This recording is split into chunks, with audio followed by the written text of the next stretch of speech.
सुबह का समय है। पीपल के पेड़ तले गुरु वशिष्ठ ध्यानमग्न मुद्रा में विराजमान है। राम, लक्ष्मण, भरत, शत्रुघ्न शांत मन से उनके चरणों के सामने बैठे हैं। गुरुकुल में उन्होंने धर्म, आत्मसंयम, शस्त्र विवेक, मौन साधना, शास्त्रात्मसात और मानवता का बोध, ये जीवन सिद्धियां सीख ली है। आज उनके दीक्षांत का दिन है और शंख की दिव्य ध्वनि के साथ आरंभ होता है गुरु वशिष्ठ का अंतिम उपदेश। गुरु वशिष्ठ भावपूर्ण स्वर में कहते हैं, आज तुम्हारा गुरुकुल में रहने का अंतिम दिन है। मुझे जो विद्या तुम्हें देनी थी वो पूर्ण हो गई है। आज दीक्षांत समारोह के समय मैं तुम्हें अंतिम उपदेश देता हूं। सच्ची विद्या वही है जो मुक्त कर दे, इसलिए आज से मैं तुम्हें अपने समस्त आदेशों से मुक्त करता हूं। एक दीपक जलाकर गुरु वशिष्ठ शिष्यों को कहते हैं, अब जीवन पथ पर बढ़ने का मंत्र होगा। आत्म दीपो भव, अर्थात मेरे आदेशों का अंधविश्वास करके पालन करना आवश्यक नहीं। अपनी विद्या, अपने विवेक के सहारे अपना धर्म और कर्तव्य स्वयं निश्चित करो। शिष्यगण श्रद्धा से गुरु की ओर देख रहे हैं। कुछ की आंखों में प्रेमाश्रु है।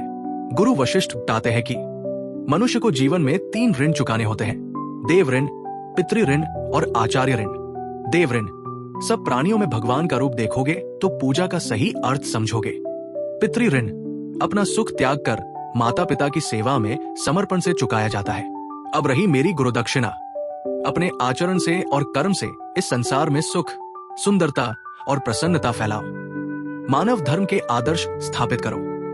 दिलों से बैर निकालकर उनमें प्यार के बीज बो दो।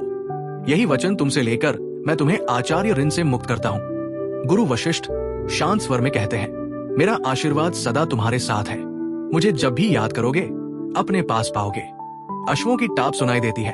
गुरुकुल के द्वार पर रथ आकर रुकता है। महामंत्री आर्य सुमंत उतरते हैं। आर्य सुमंत हर्ष और आदर से, प्रणाम गुरुदेव, मैं महाराज दशरथ की ओर से उनके पुत्रों को अयोध्या लिवाने आया हूं। अयोध्या में सब प्रतीक्षा कर रहे हैं। राम जी का यश अब आगे बढ़ेगा।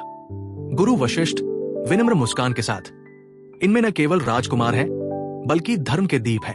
इन्हें अब तुम्हारे संरक्षण में सौंपता हूं। शिष्य गुरु को प्रणाम कर रथ की ओर बढ़ते हैं। रथ धीमे धीमे अयोध्या की ओर चल पड़ता है। दृश्य भले ही काल की धुंध में खो जाए, पर गुरुकुल एक अनुभव बनकर अंतरात्मा में जीवंत रहता है। हर शिक्षा का अंतिम उद्देश्य होता है मुक्ति, और हर गुरु की अंतिम कामना शिष्य अपने धर्म को स्वयं खोजे। यही थी वशिष्ठ की विदाई। यही है आत्म दीपो भव यात्रा की प्रारंभ। हर यात्रा का एक अंतिम मोड़ होता है। गुरुकुल का वो आखिरी दिन जब विदाई हुई, लेकिन आत्म दीप जल उठे। शब्द पीछे रह गए पर ज्ञान अब प्रकाश बना।